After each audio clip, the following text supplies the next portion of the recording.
Hello everybody and welcome to the Learn Dota 2 League Season 16. Don't believe this nonsense.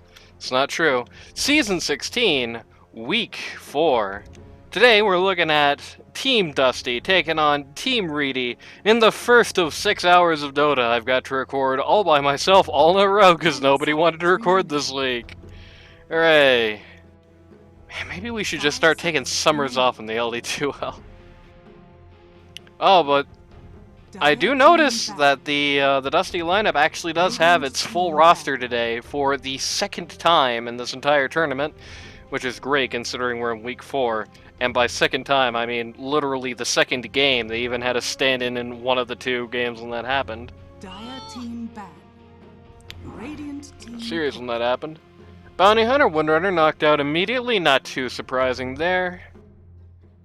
Bounty Hunter's definitely going to stay on the ban pool against this Reedy lineup. It did not really get substantially changed last patch, I don't think.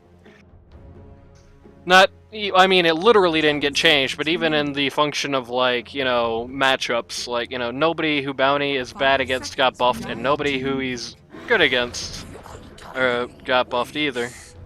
So all of his matchups still pretty much the same quality. If you didn't want to see the Bounty Hunter before, you still don't want to see it now. Undying coming up immediately. I believe this was pre-patch, so he will not be able to instantly build a tombstone on people, but he will be able to throw people into it in comic fashion.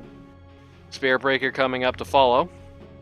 Visage and Broodmother, by the way, they're definitely targeting out Dusty there, which is really not a bad idea. Dusty is definitely going to be the glue that holds his team together so far in this season, mostly because he's the only member of his team with, you know, good attendance.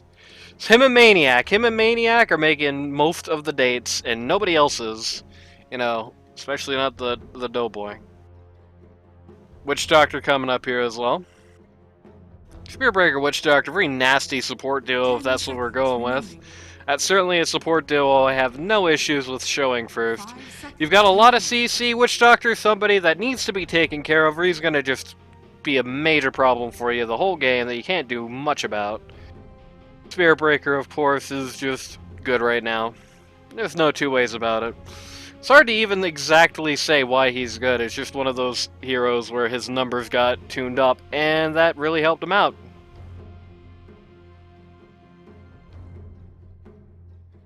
I will say, he's not the best hero in the world against the Undying. It's kind of hard for him to just kill the guy immediately, outside of the first, like, you know, at the end of lane phase, the first few minutes of the mid game, he's gonna be food for you. After that, he can make killing him a real pain in the ass. Morphling coming up here, okay. This is before the change. So Morphling's still going to be, basically, now he's a soft ban for every Universal hero. And one thing I only figured out, unfortunately, at the last second is, Morphling was not busted in the last patch because he got 40% of the stats of a hero that he was copying when they were Universal. He was busted because they lost 40% of their stats, so he is definitely a soft ban for a lot of heroes. So I will say, I don't know. I mean, he's great in comp games, but you're not a comp player. And he's a soft ban, but I think I'd rather have seen this as a counter pick rather than thrown up at number 8. Certainly in the LD2L scene. Bloodseeker knocked out, OD knocked out. Would not be the worst idea in the world for the Reedy team to start going after a little bit of CC here. So far, they have got a huge amount of it, and Dusty lineup has almost none at all. I do like how they're banning out the OD, even though that would be super anti-chemistry with the lineup they've got so far. There is no greater blue ball than charging somebody at Spirit Breaker and then OD sends them to jail and you just stop in place like an idiot. And there is certainly no greater blue ball than you throw the cask, bounce, bounce, bounce, oh no, somebody's gone to jail, so now 2 people aren't stunned anymore. Neek's Assassin ban is not a bad idea. Ever, really. I would be a little leery about the prospect of Reedy actually picking it this game. I mean, they have run the J-Bay mid before, but that was specifically against Medusa. And I mean, it only really worked out because the team was being played against kind of fell apart. 10 seconds remaining. 5 Beastmaster seconds ban. It's a little interesting. A little interesting. I would say the Reedy lineup, I feel like, is more likely to pick up a Beastmaster than the Dusty lineup in this game, but not terribly, not the worst thing in the world. Anti-Mage getting banned. They're really protecting out the Morphling here. Shigina's nice, it's just, I don't know, I'm not such a firm believer in the Morphling that I'll say that building a whole lineup around him when you don't have an enemy universal hero, especially enemy universal Pazlon where he is Chef's Kiss. If you don't have an enemy universal hero, I do think you might be staking a lot by making such a big focus of your pick phase. That I'm gonna ban out the Medusa, not a bad idea. And they got rid of the anti-mage, and Medusa has not been sufficiently nerfed at this point to the point where she's still not going to be dominating games. So you see the anti-mage gone, you see the Neeks gone. You don't want to play as the Darkseer, because who really wants to do that? What do you do? Get rid of the Medusa. Easy money. 5 seconds remaining.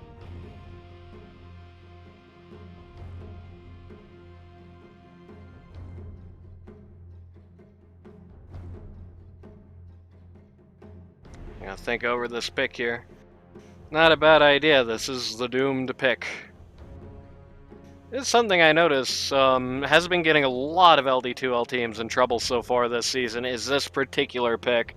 Oftentimes you have a hero picked here who ends up getting so steamrolled by the rest of the draft that it's hard to do anything. Like we saw that with Rada's Dragon Knight last week, for example. Or this week, rather. It got picked up here, and by the end of pick phase, it was so far gone, it was just literally zero impact. Radiant team pick. Today we're going with techies. Okay, so that means that core Spirit Breaker, I guess. It's not the worst idea in the world. I don't know, I don't think you get that much more from a Pods 3 Spirit Breaker compared to his lower positioned counterparts. I mean, I guess hypothetically this could be like mid-techies or something, but I don't think Reedy's that far gone yet. 5 seconds remaining. If you noticed a hitch there, that's because I was tabbing in and out of OBS.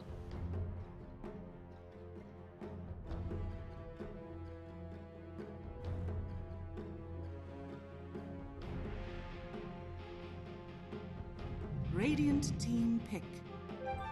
Enchantress making her debut in this season of the LD2L. We have not seen any of her. We saw a little bit of her at Bali, to very mixed results.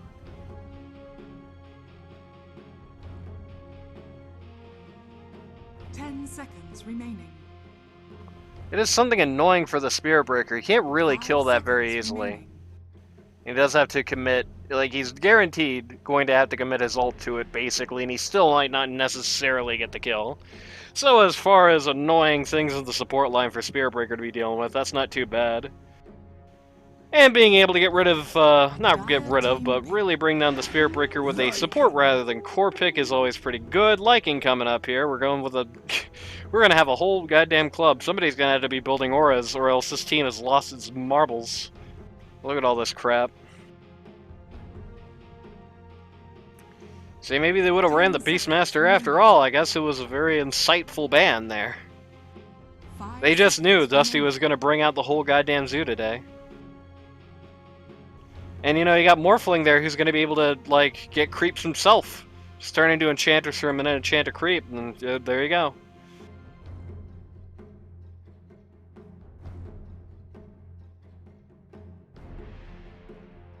Or you could turn into Enchantress and make the stupid music play. I mean, there's also that possibility.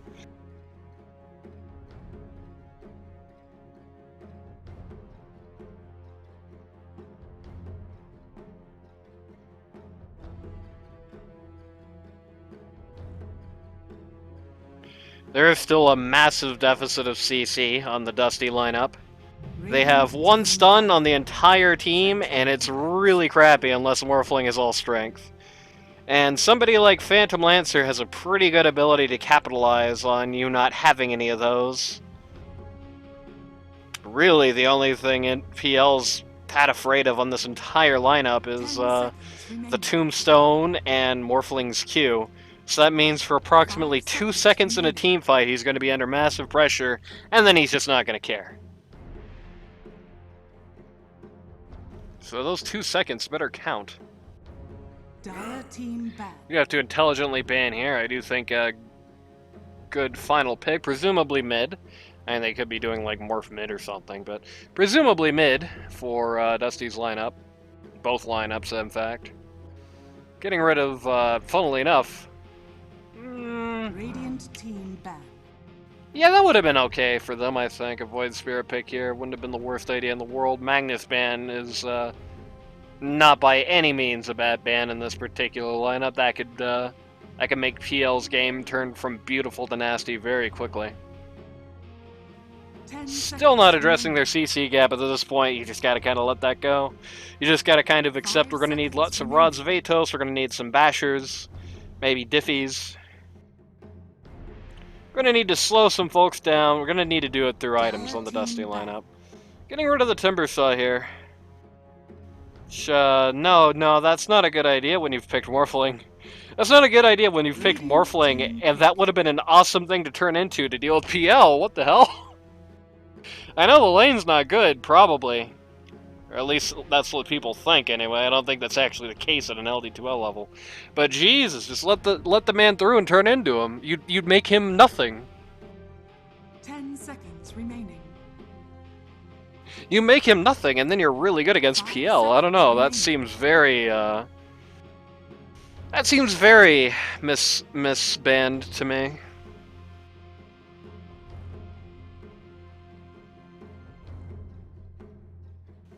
They definitely need something to control the PL, some sort of AoE. AoE stun would be even better. Dire team pick. Hey, that's an AoE stun. That's not that bad against the PL if he's not so close to him that he's going to be losing his mana all the time from the Diffie. Only downside is what's going to stop him. He's definitely going to be up in Leshrax's face at the start of every fight, and it's going to be very difficult to stop that. 10 seconds remaining. Plus, I'm not the biggest fan of it into the SB. I mean, you could, I 5 guess, if you're a seconds remaining. God's gift to Leshrac players, you could hypothetically stop the charge.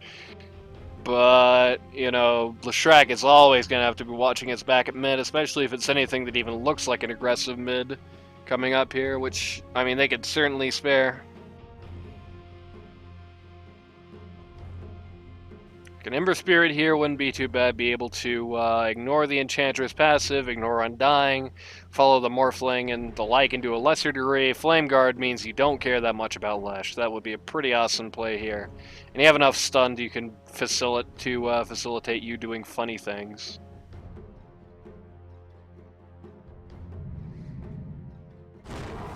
Or you could go with Mrs. 42%.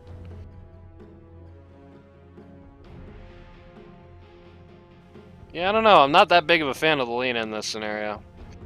I mean, I don't know how necessary it's going to be. I think honestly, the four people on the rest of this lineup can do fine against the 5. I don't know if the mid is going to be that decisive in this particular game, but yeah, I don't like it that much.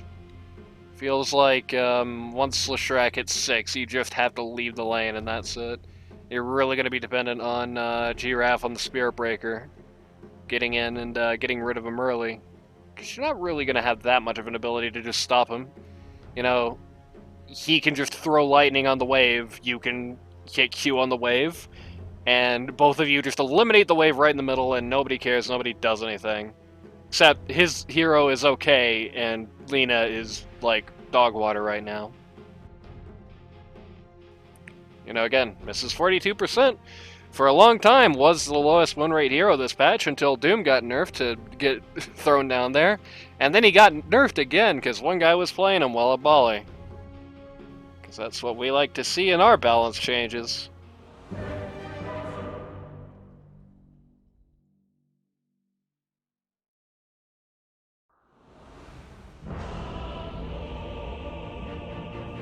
Got our little lineups here.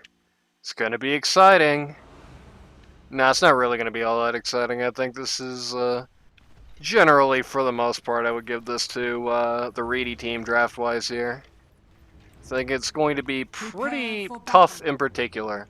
Like, Leshrac is the only answer they have to the PL, but PL can, like, answer him just as bad, basically. And if that happens, if Leshrac is answered, I ain't got nothing to do, baby. Ain't nothing happening.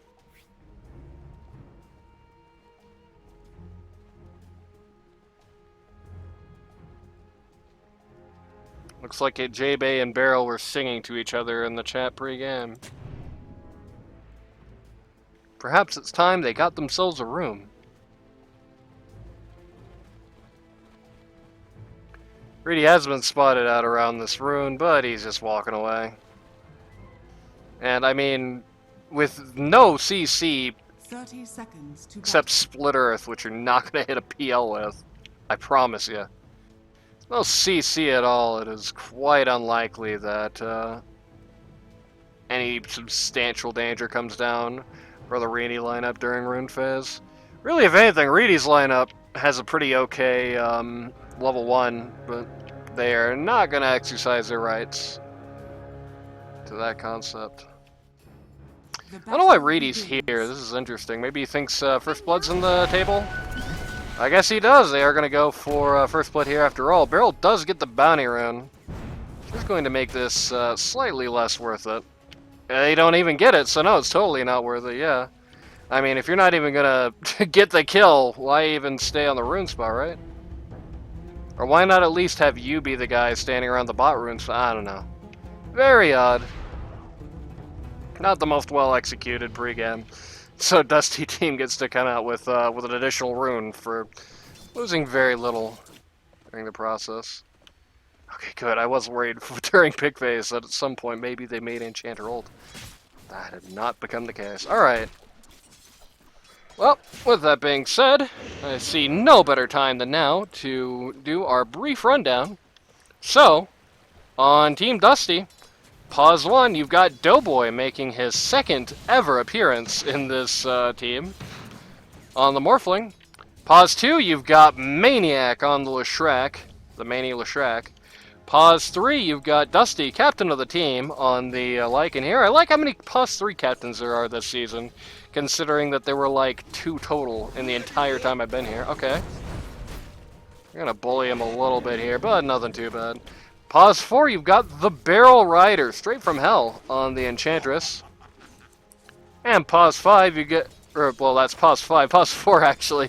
You got 1-Up Molsky 1-Up, or as he's now called, New York Molsky 1-Up, on the Techies, pulling stand-in duty again, which he has been basically every single week so far. There is one small blessing. It's actually quite good that some of the LD2L regulars, like Vex, like Kai, like Molsky, have been in the stand-in pool rather than the active game pool this season, because god damn has it been necessary for them to stand in all the time.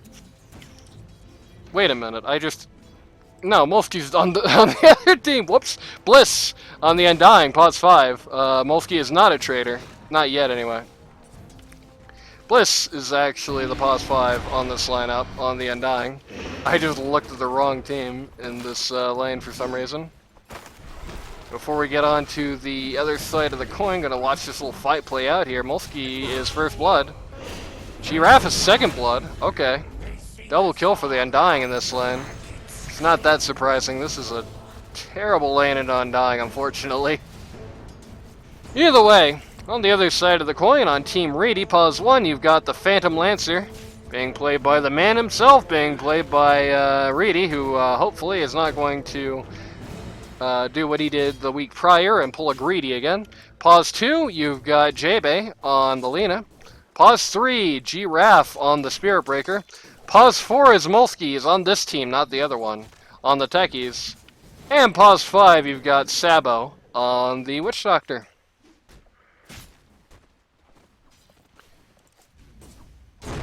So far, the one thing that is a little unfortunate for Maniac in this lane is while this is going to be one of these matchups where Maniac, being a relatively inexperienced mid, is going to kind of bite him a little bit. Despite the fact this lane should be a little more of a stalemate, JB has definitely got the advantage in his playtime, definitely got his advantage in hours spent in this lane. I mean, you know, he's not even a main, still has more time here than Maniac. I mean, Maniac doesn't even have more than a bronze medal in this particular hero. Which is a shame. Maniac is going to definitely have to find some place to start turning it around here. And I mean, it's not like he's doing bad, but he's the whole team in this game. He has to be doing a little better than this.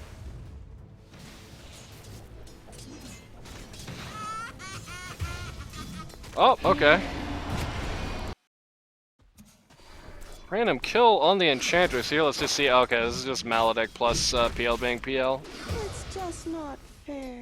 It is simply not fair. One unfortunate thing about the Enchantress lane scenario is that now that Untouchable is your level 6, you've gone from one of the best heroes to lane against PL to one of the worst. I know this isn't news, because you know that's been the case for a while now, but yeah, it is going to be a very rough lane for poor Bale Rider, especially considering he doesn't get to be Ogre Magi today, which is the only hero that he ever plays.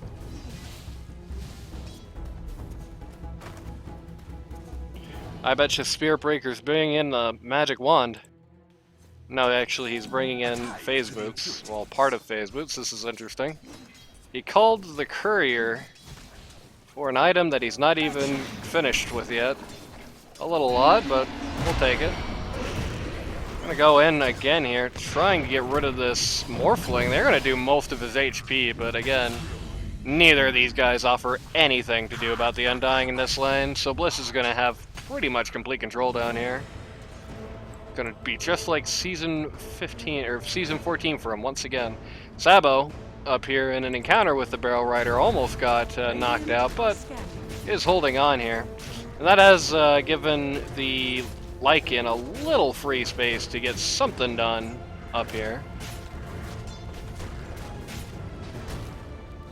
It's kind of hard to say, oh, denied his own wolf, that's very sad. That wolf doesn't understand why you killed it. It's an innocent creature, Dusty. You know, the Lycan, it's unfortunate to say, but it is a little hard to see exactly what role he plays in this match, even if he does have a pretty good lane phase. Just because it's like, you know, the only thing he does against PL, like, at all, is give him some more fun targets to kill in a fight, and, like, make him crappy for a second by roaring. I mean, you're never going to win that 1v1.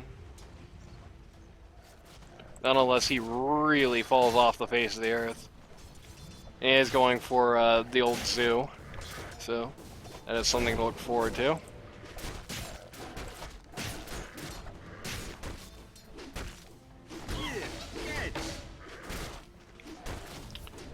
If nothing else, the wolves are going to be a good way to soak up casks in this lane, just make them useless.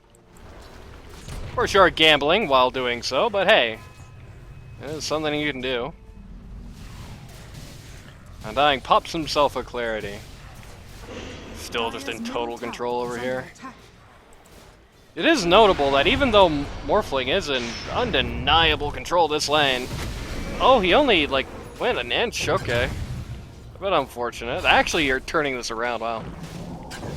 Oh my god, Giraffe almost died. Giraffe actually died. Lena comes to bot to gank. The only casualties are pause 3. That is not a great testament to how Spirit Breaker's going to be doing this game. Maniac, instead of staying and taking control of the lane himself, did try to move top here. He's going to regret that very quickly. He really should have just stayed in his lane. They're not even going to get the... yeah, they're not even going to get Lena for this, wow.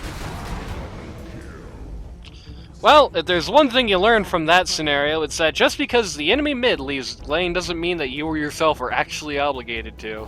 This lane up at the top has no kill potential at all, even with the Leshrac there. I mean, ganking at all in this game as Leshrac is going to be a very hard... thing to do. You know, with no catch at all on your lineup, it's, you know, you're just gonna have to get the world's greatest split earth and just parlay that into more success. That's basically the long and short of it.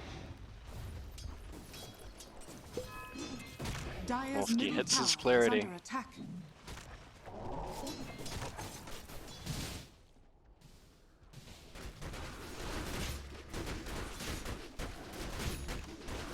Brief lull in the action here.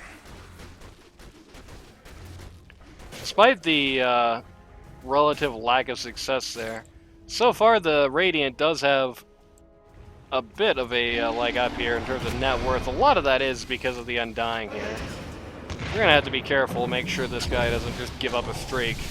So when he dies, somebody's gonna make quite a chunk of change. Of course, these two guys are not gonna be the ones to do it. Dire's Yep, bottom Techies tower just is dies. under Spirit attack. Breaker just has to get out of there. Nobody can do anything about the Tombstone in this entire lane. It's so unfortunate. Every single time the Tombstone's dropped, somebody's died, basically. Every time. Well, this is a little unfortunate for Dusty, but with PL running the other way, he doesn't have anything to really worry about here. They're gonna try and charge him down with a Spirit Breaker here, but Spirit Breaker is so far. It would be kind of a miracle if he actually died due to this.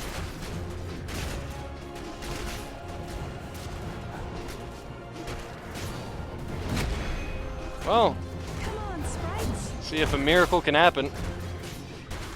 Sheeraf is thinking so much. They're having to take so much dramatic measures to keep Dusty alive, and I really don't understand why, to be honest with you. It is gonna work out. But man, this guy is like... Again, this guy doesn't do anything to PL, except roar at him. We got a Maniac coming up here. We're gonna try and force a proper fight. JB looking for that money. Takes a donation from the Undying there. Looking to follow it up on Leshrac. Leshrac does actually get her. Dire's top tower Well, is Dusty under gets her. attack. But not without going down himself first. Morphling does show up. PL's not where he wants to be right now, basically. PL would rather this did not happen until he had at least something to fight with. So it's good on the Dire to come in here, try to put some pressure on these cores. Radiant's And they did turret indeed has end up been walking killed. away with more money than they lost. But again, a lot of this money went to Lena. A lot of this money went to Leshrac. I guess really in the end, nothing really changed here, because I would be very surprised if either of Dire's these top two tower were the is under attack. major key factor in how this game went down. I guess it's not unthinkable, but literally the second Witch Doctor shows on Vision, Dusty hits ult. Ooh, that was interesting. Not sure what that's about, but the recording is still underway. So that's the good news. Dire's top tower is under attack. Dire's top tower has fallen. Dusty eats the Witch Doctor, takes the tower. Now he's going south. He wants bot 2. It's not going to be that hard, frankly. Till Dire can start fighting, there's not a lot they can do to stop this.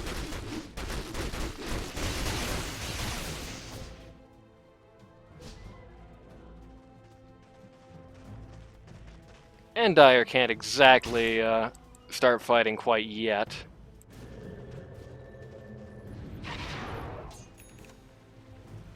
Spirit Breaker coming in. Spirit Breaker definitely feels like the whipping boy so far this Dire's game. middle tower is under attack. Doesn't mean he's going to have no contribution. I mean, that's the good news, right? It's a Spirit Breaker. I said earlier, you know, this guy does almost as much from the support line as the core line, and that's basically the scenario they got going on right here. They've got 3 supports, more or less. Radiant structures are fortified. We kind of would rather this not be the case, though. Radiant sieging up the... Oh, barely missing on that split earth there from Leshrac. Radiant sieging up on this bot T1.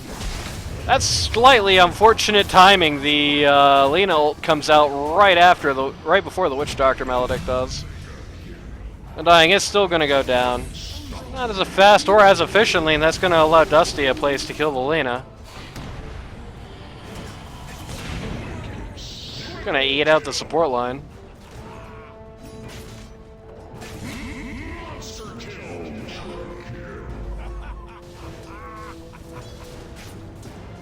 Ultra kill on this lagging here. Bottom tower is under attack. On one hand, that's very good for Dusty, and I think that really, if nothing else, just shows kind of the unfortunate weakness of the Lena pick. Downside is, he didn't get the one guy that I feel like he really needs to get in that, of course. And PL's already got that Diffie. You know, make no mistake about it, as unfortunate as it is to say, even in a scenario like this, where Lycan has, you know, $2.5 grand on the guy,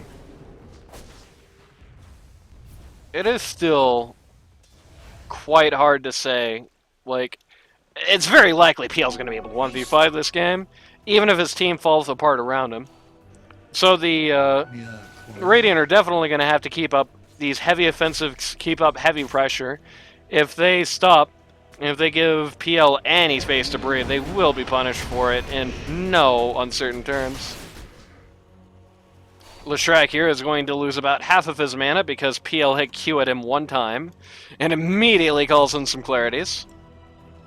Radiant's bottom tower is under attack. Bliss, at the very least, is going for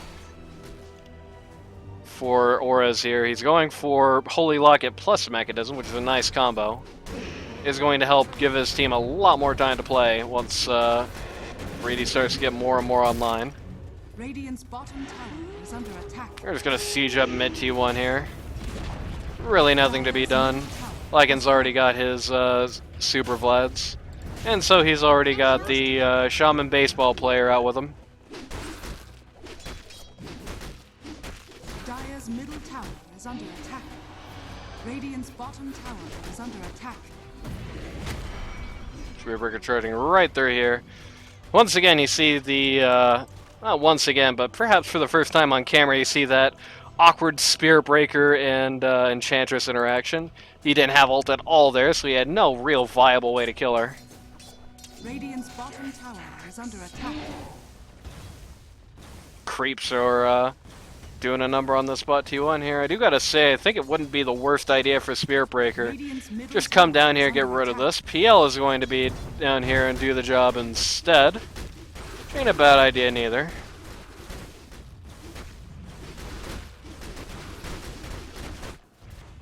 Radiant, on the other hand, are sieging up the top T2 here. Dire's Spearbreaker is going to come in. Does look like Dire is going to try and put some sort of stop to this. Techie's walking really far forward here. Has actually inadvertently screwed with the Spearbreaker, I think. Come get healed. And this is really bad. PL teleported in at a bad place at a bad time. Just gets eliminated instantly before anybody on his team can show. This guy's going to be able to 1v5 this game, but I should say, not yet. Lots of interesting positioning quirks here entirely. Spearbreaker got so slowed down in that charge, he actually had to turn around there. top tower has fallen. And geez, they just lost a T2 and PL and got literally nothing for it. That is very rough. Radiant's bottom tower is under attack.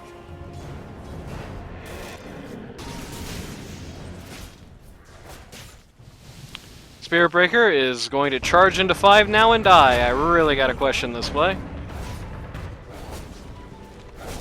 Oh no, he's not gonna die. He's just gonna get nothing done and lose over half his HP. Dire's middle tower is under attack. T2 mid going Dire's down. middle tower has fallen.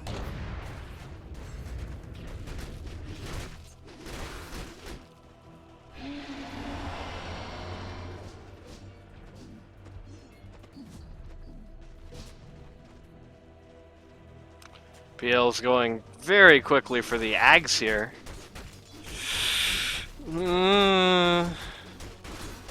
I don't know if I'm that sold on it at this point. Though, I mean, yeah, you're just immediately cycling out to bottom. You're actually going to take bot T2 more or less just in time for the Tormentor to go up. I'll take that. Not going to be good.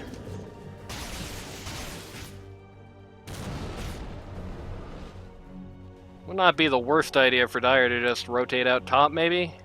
Try to secure the area in kind. Instead, they're going to go for the T1 mid here. Going to accept the loss of their high ground. Or not the high ground, but their off lane area. The evil GameCube zone. Evil Nintendo. They're going to lose their evil Nintendo, and they're not going to do anything about it, except take a T1. Well, that's not true. They're also going to lose Sabo, and Spirit Breaker, once again, is just going to charge through here. That was a good use of the drums there.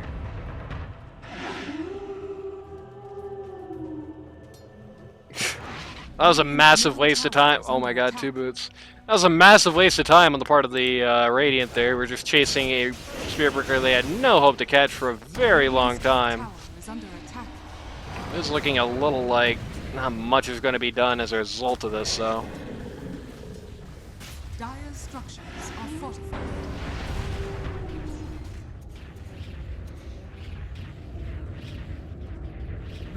Unless just going to hit his W and do nothing with it. This very sad man has nothing to hit with that ability. Meanwhile, Reedy going to work on this top T1 here. You know, keeping the old adage in his mind, you know, if I'm down as the pause 1 and they're not uphill, I'm where they're not. And fight kind of unexpectedly started there. Oh, this is just a good opportunistic, yeah. Great side out and execution there. They see that Morphling's really low. They just get rid of him. They're going to lose quite a bit in the light of this. When they get back for it, it's not going to be too bad. Especially if they can get a kill on Dusty here. He does have his ult since 7 seconds, so.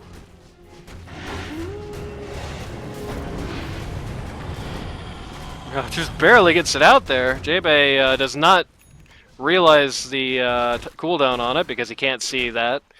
And therefore does not actually even get to drop the stun on him. And Lycan gets to walk away here. And that's the good news. The bad news is that they're the... Oh, J-Bay went way too far trying to get this kill. That is very cocky. You cannot be doing that. PL?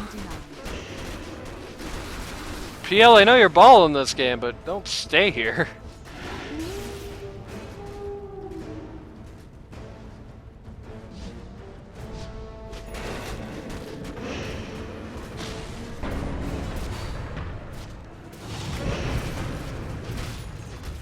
Good use of all of his abilities and items to give him more playtime, but...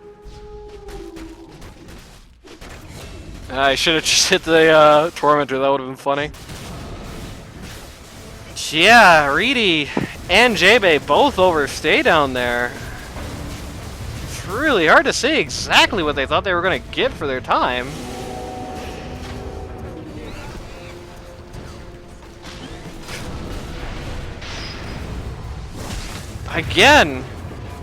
Again, you kind of see this Witch Doctor Lina combo here is not working out for him every single time we've had a ooh, good use of the Pavist from Techies there. Saves Witch Doctor at the last second. Every time we've seen that Maledict Laguna Blade combo, the Laguna Blade has always come out with after the Maledict without fail. Spirit Breaker's Boots of Bearing are now up. Even though he is still far from where he wants to be from a monetary perspective, at the very least, Boots of Bearing are a very good, solid item for him that are going to let him compete to at least some degree here. He is, if nothing else now, passed up the support line. And notably, the 2 major cores on Team Reedy have also climbed their way up to most of where the Lycan is. And assuming that PL is not literally 1v5ing again, I do think we are getting kind of close to the point where, oh, okay, he's just getting all of his ag scrap. We are getting kind of close to the point where PL is going to be able to conceivably 1v5 this team, basically. It just needs a little bit of tanking power here. That's going to be tough. Morphling is going to get the Aegis. He doesn't want to get randomly sniped out again. And they're going to take it immediately, go to Tormentor.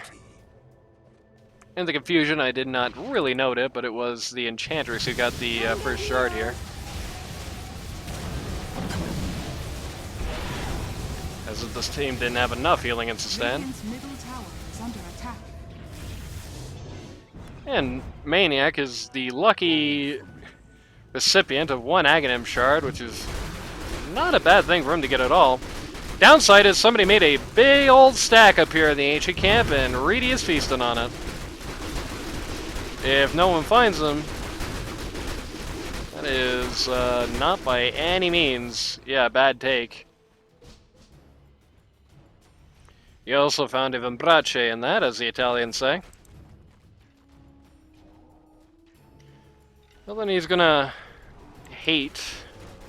He's gonna hate to see the whole enemy team here if he so chooses to encounter that. But as a wise man once said, 2 ships pass in the night. Aghanim Shark coming out here. Which now PL has both of his Aghanim's things, including the old his old W from way back in the day, and he no longer has any desire to stay around here. Good instincts there, just knew. You know, I saw a guy, he saw me, they're all off the map now. They've got good chase. You know, they don't have great stun. I just gotta get out of town.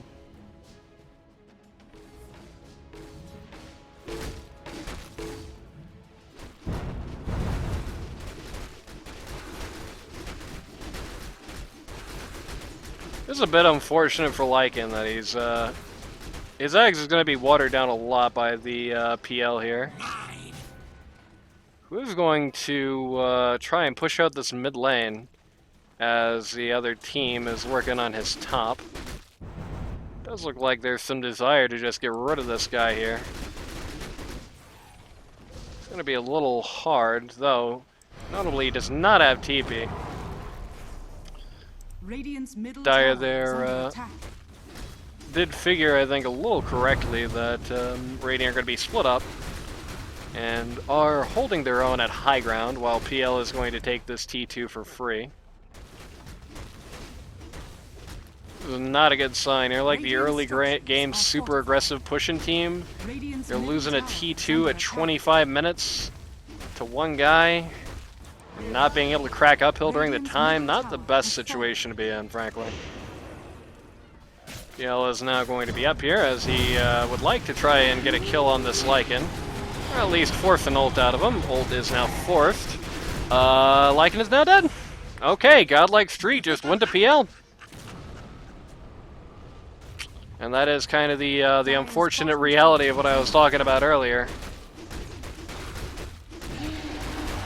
You know, for as much as the Lycan has done, for as good of a game as he has had, he still doesn't do anything to PL. And PL has been allowed to get quite a substantial amount of... Wow, no bashes on this G-Raf. No bashes on my Spirit Breaker! There we go. PL has had a very substantial amount of time to just go. They're going to try and get something done to this mid T3 here while the whole team has chased Leshrac out of the universe. But, okay, Lena's positioning herself. Looks like the only thing they're really going to get for it is killed.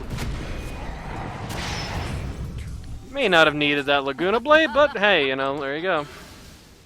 Lycan is back here.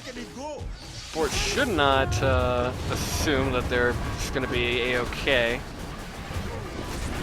I guess, well, make that the enemy supports. Okay, well, how quickly oh my god, fake Spirit Breaker, okay. Oh, the real Spirit Breaker's going after him! Oh no, they caught him! They caught Morphling! Oh no, bro. This ain't good. Yeah, Melodic comes down, there goes life 1. Reedy, no qualms about going for life 2. Spirit Breaker positioned himself really well, knew exactly where the Morphling was going to be going coming up here. And yeah, suddenly these guys can't do anything anymore without just all dying.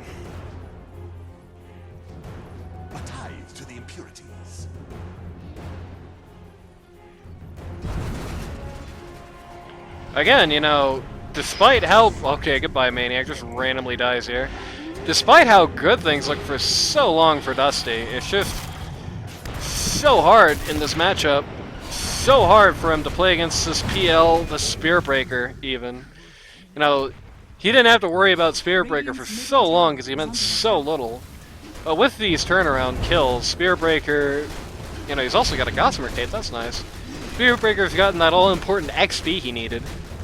So, even though he's still not really doing that much for money, though the Bongo Boot sure helped, just the sheer fact of him being able to really realistically chase the Lycan is suddenly just making things so bad for them. And the ability to actually follow up on a kill, not helping much either. Again, the very aggressive early game pushing strat lineup is sitting there without a T3 at 29 minutes. Reedy has gotten his Octarine core here.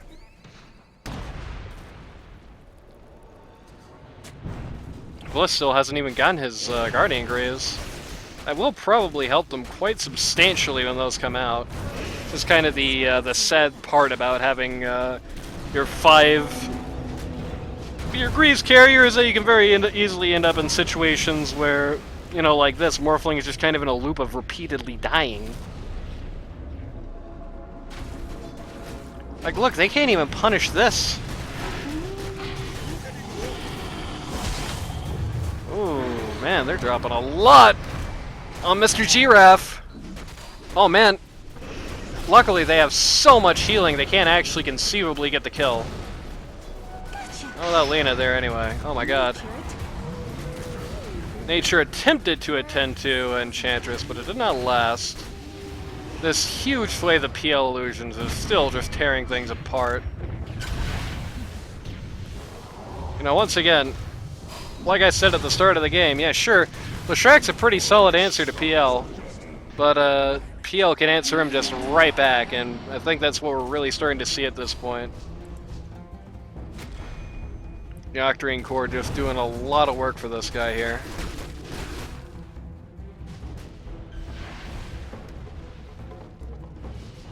Radiant's middle barracks are under attack.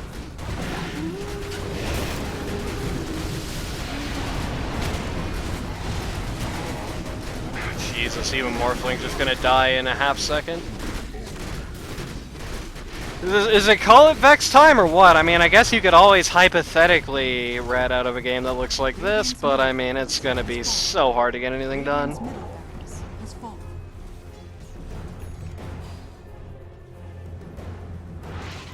Lena going top.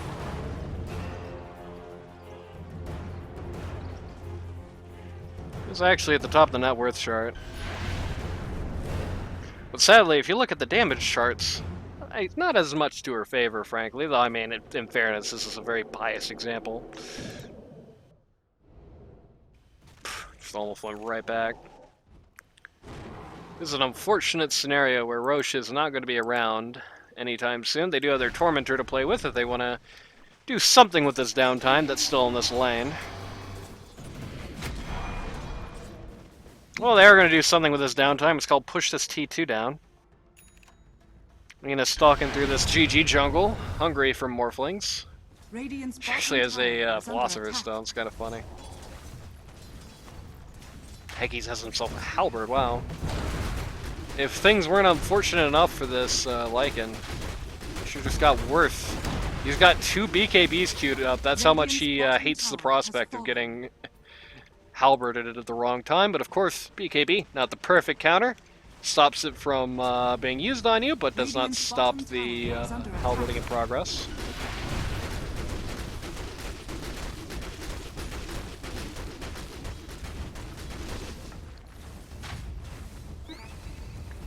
Well, I mean, I guess in fairness, that's how it used to be. With the rework to Magic Immunity. A little hard to see exactly how that works out. I think I might have to test that off camera. Either way, Undying, Name, Irony, I've already said that a million times casting these games. Leshrack can't even think about coming out of base at this point.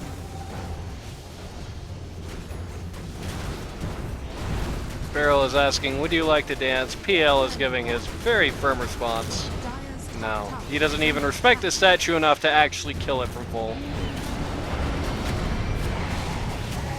Dire's top barracks are under attack. Dire's top Jesus barracks Christ, are Maniac almost just got spawn killed there with his Bloodstone on. Nope, never mind. He did get spawn killed with his Bloodstone on. He was gonna buy. It's a little hard to see what this guy does without his Bloodstone for the next 20 seconds, except for die, which is what he's decided to do here. That is the dieback. Morphling going to get shredded. He was trying so hard to keep it up. Nope. Christ almighty. Dire structures are fortified. Radiant structures are fortified. Lycan actually went and took out top Rax while this is happening, which is funny. Middle tower has fallen. Though for some reason, I'm not counting on him to win this base race. I wonder if he's even going to beat the Spirit Breaker. Oh, he's actually going to give it a good Dire's go. middle tower is under attack. Radiant's middle tower Actually going to bring the Lina back, interestingly enough. is under attack. It's because they want to kill him one more time, I guess. And he's also going to buy back. Because we want some more trolling the casters games in week 4 where the hopeless down team just holds out forever.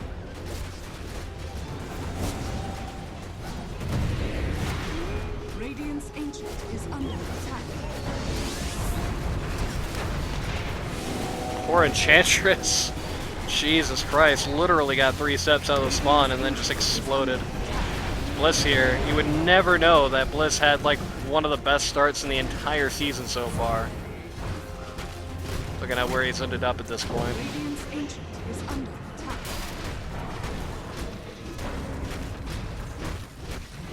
And with that, Dusty is going to call the G's and not a second too late. Victory. Ancient goes down, first game going to Team Dusty, or Team Reedy rather. Going out of Team Dusty's hands. Despite a very strong start. And I mean, I hate to say it, but like, this is just simple, clean, straight up, straight out. Just, unfortunately, just drafted out of existence here. Which is really sad. I think, I hate to flame the Monstars when they won, but I think from play, I have to give it so hard to the Dusty lineup. They really made it look for quite a while like this impossible match might actually turn around for them. But the second PL showed up with the Ags and the Shard, like, he never died again after that. He never even went below half health except when he was at the Ancient. I mean, it's just a very simple, unfortunate scenario. This is a game where PL can legitimately 1v5, and they let it go long enough that he could do that. And I don't know exactly what more they could have done to not let it happen. They were controlling the other side of the map very well, playing very aggressively, and their lanes went fantastically, except for mid. Like I said, I don't think the Leshrac versus Lina matchup at mid should have gone as bad for Maniac as it did, though. Again, you know, you gotta understand, you're talking about a very different world there when you're talking about the individual players there, which again, is no slight against Maniac. I bet you dollars to donuts if it was a pause 4 contest, then JB would get his ass kicked. But we ain't there. We're at mid. So to that end, yeah, very unfortunate there. I think this team played it out really well. Dusty especially on the Lycan definitely made it look for a second like this game was winnable, but just that first time he spilled a PL, it just felt like the writing was already on the wall. Well, either way, if you want to see what happens, guess we'll be finding out next time